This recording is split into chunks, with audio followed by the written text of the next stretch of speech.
নমস্কাৰ সকলোকে মোৰ নতুন ভিডিঅ'টিলৈ স্বাগতম জনাইছো। আজি মই ছাত্ৰ-ছাত্ৰীসকলৰ বাবে কুসুমমালা ছন্দ লৈ আহিছো। কুসুমমালা ছন্দ সাধাৰণতে হাইস্কুল শিক্ষান্ত পৰীক্ষাত সঘনে আহি থাকে আৰু সেই কাৰণে আমি জনাটো অত্যন্ত প্ৰয়োজন।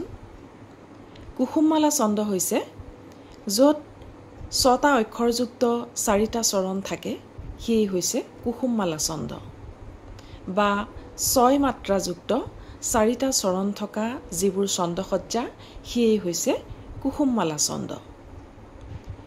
উদাহৰণস্বৰূপে আমি পুৰণি পুথিৰ পৰা এটি ছন্দসজ্জা ল'ব পাৰোঁ।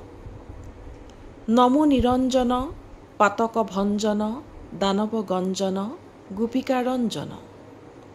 এতিয়া নমো নিৰঞ্জন এটা চৰণ বা এটা শাৰী, কেতিয়াবা এটা শাৰীতেই এটা চৰণ হয়। নমো নিৰঞ্জন ইয়াত 6টা অক্ষৰ আছে, নমো 2টা, নিৰঞ্জন 4টা। ঠিক তেনেকৈ পাতক ভঞ্জন দ্বিতীয় শাৰী বা দ্বিতীয় চৰণ, ইয়াত 6টা অক্ষৰ বা 6 মাত্ৰা আছে। দানৱ গঞ্জন 6 মাত্ৰা আছে। গোপিকা ৰঞ্জন প্ৰতিটোতে 6 মাত্ৰাকৈ আছে বা 6টা অক্ষৰ আছে।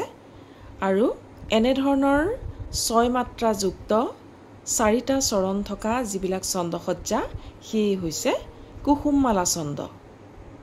আমি এটা কথা মন কৰিব লাগিব যে কুসুমমালা ছন্দসজ্জাত প্ৰতিটো শাৰীৰেই শেষৰ অক্ষৰৰ লগত তাৰ পাছৰ শাৰীৰ শেষৰ অক্ষৰৰ ধ্বনিগত মিল থাকে, অৰ্থাৎ চাৰিওটা চৰণৰ শেষৰ ধ্বনি একে হয়। উদাহৰণস্বৰূপে নমো নিৰঞ্জন পাতক ভঞ্জন, প্ৰথম শাৰীত আছে নমো নিৰঞ্জন, শেষৰ অক্ষৰকেইটা হৈছে নিৰঞ্জন। দ্বিতীয় শাৰীটো হৈছে পাতক ভঞ্জন, শেষৰ অক্ষৰ হৈছে ভঞ্জন। নিৰঞ্জন ভঞ্জন, ইয়াৰ ধ্বনিগত মিল আছে। ঠিক তেনেকৈ তাৰ পাছৰ শাৰীকেইটা হৈছে দানৱ গঞ্জন গোপিকা ৰঞ্জন। দানৱ গঞ্জন গোপিকা ৰঞ্জন, গঞ্জন ৰঞ্জন, ধ্বনিগত মিল আছে। অৰ্থাৎ চাৰিওটা শাৰীৰেই শেষৰ অক্ষৰৰ ধ্বনিগত মিল আছে। নিৰঞ্জন ভঞ্জন গঞ্জন ৰঞ্জন।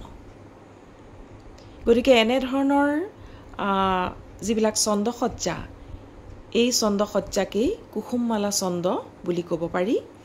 আৰু তোমালোকে নিশ্চয় কথাখিনি বুজি পাইছা, আৰু যদি বুজি পোৱা নাই তেনেহ'লে মোক কমেণ্টত জনাবা।